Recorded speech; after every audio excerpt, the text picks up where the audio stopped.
Hello learners, in this tutorial I am going to show you how to upload CSV data into Fabric Lakehouse, and by using that uploaded CSV data, how to create the table in the Fabric Lakehouse, then by connecting to the semantic analytics model, how to query those tables data.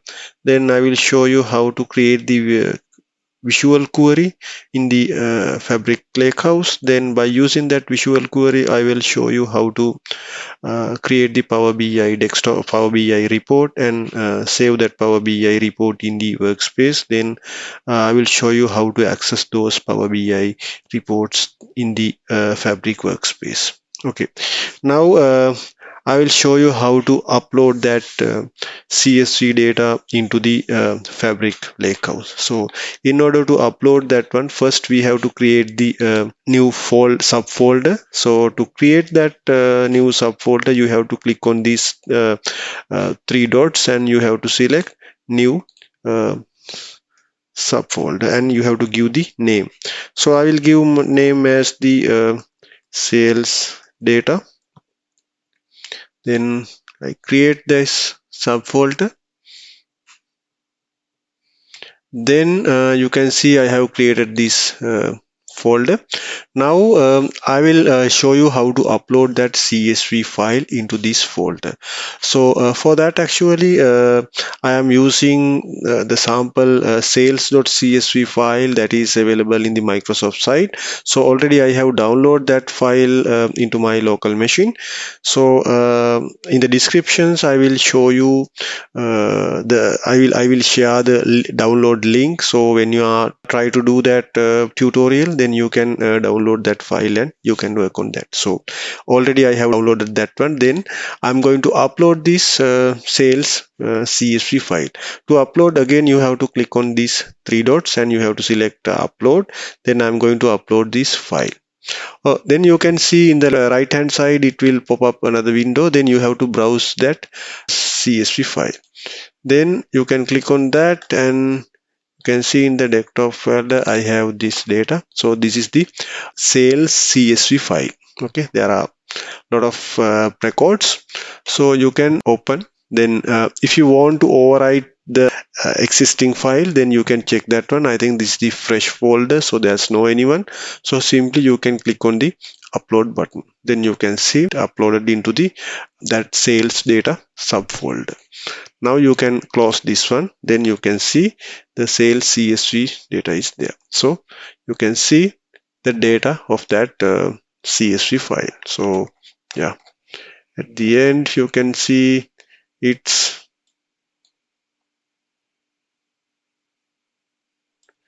around 33,000 or something like that.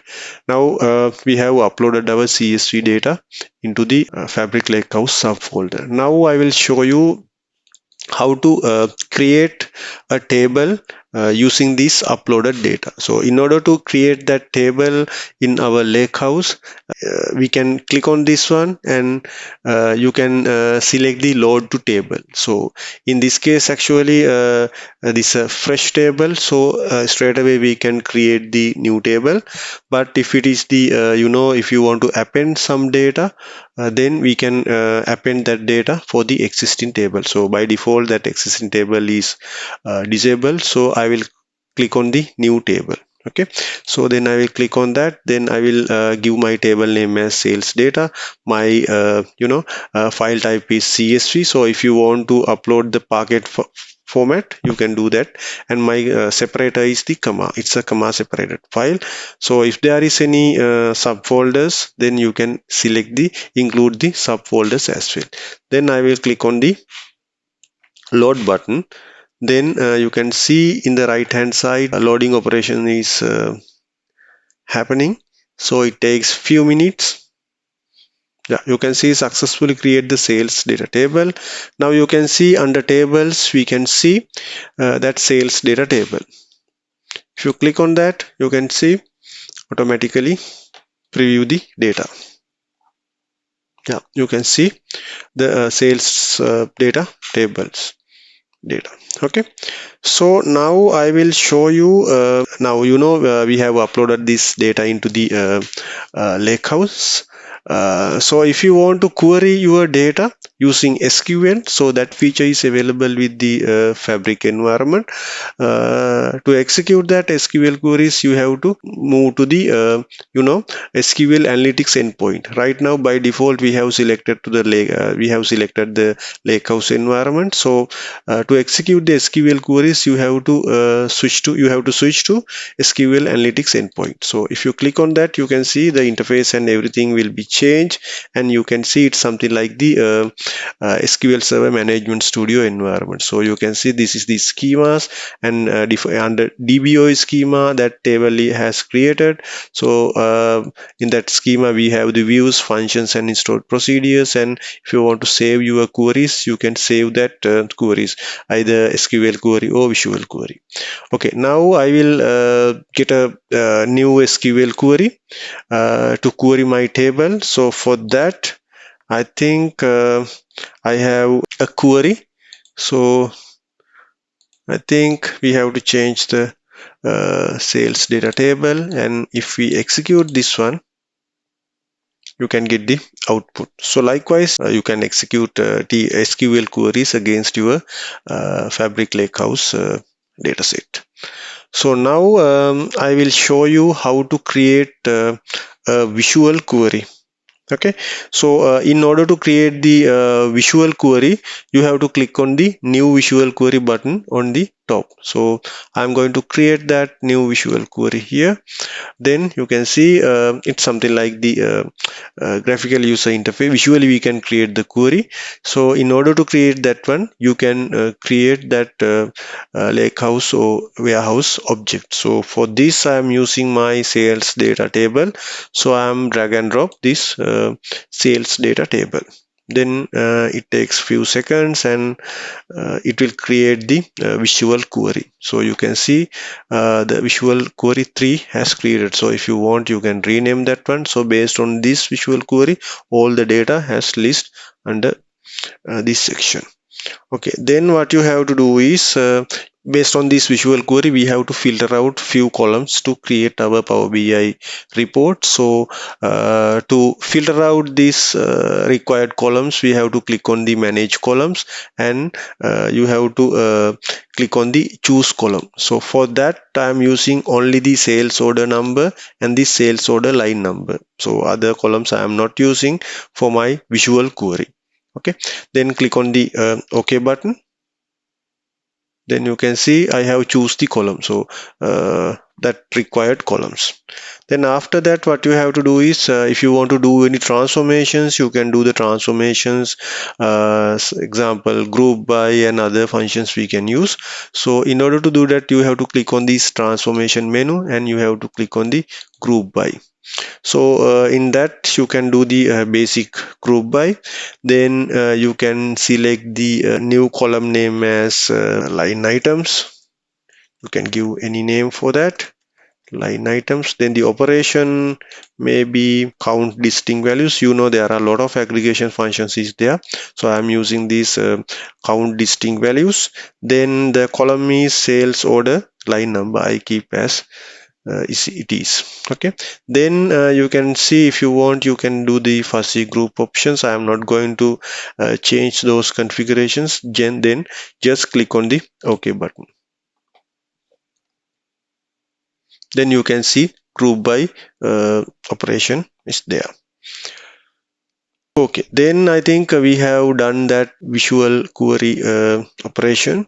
Then the next step is we can create the report, Power BI report, using this visual query. Before that, I can show you the model of this visual query. So you can click on that model button here at the bottom in the left hand side. So if you click on this model, you can see a few system tables. I mean, in the system tables means in the Fabric by default it will capture some informations. The system tables, execution, request history, frequent run queries, long running queries, and all the information automatically captured in these tables. So this is the sales tables which we used for our visualization.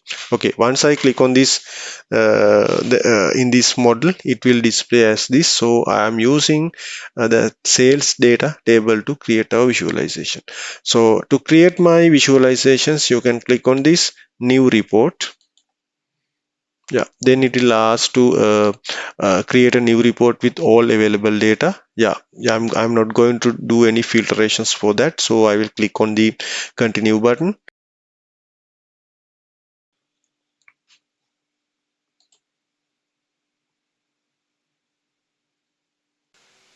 So now I will show you how to create that Power BI for a dashboard or report in this Fabric environment.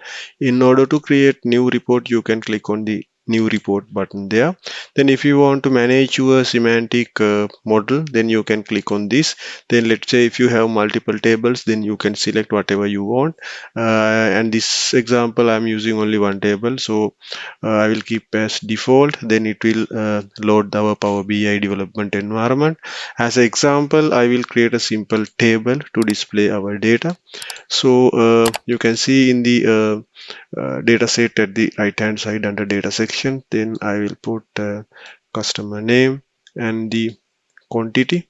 So you can see all the informations we can see as below. So if you want to change the formats and everything, you can do. Then what you can do is you can save this report in the workspace. So if there is multiple workspace, all the workspace will display here. So I am selecting this one. Then I will save as test report. Then save. So this is the saved report, so I will close this one. So if you go to the workspace, now you can see under Lakehouse in this data cafe workspace, we have the Lakehouse as well as we have the test report. So if you open that one, this is the report we have developed. So you can see there's a share button. So if you want to share with the other users, you can share. And if you want to edit that dashboard, so all the configurations or edit or enhancements we can do by click on this button. So that is the tutorial I am going to explain today. So basically in this example, I have show you how to upload a file into the Lakehouse. Then through the shortcuts, how we can create that CSV files. Then how load file data into the table. Then I explain you how to query that table using SQL and create visual queries, and after that I have created the Power BI report. So I think you have some basic understanding about that. So thank you for watching this video.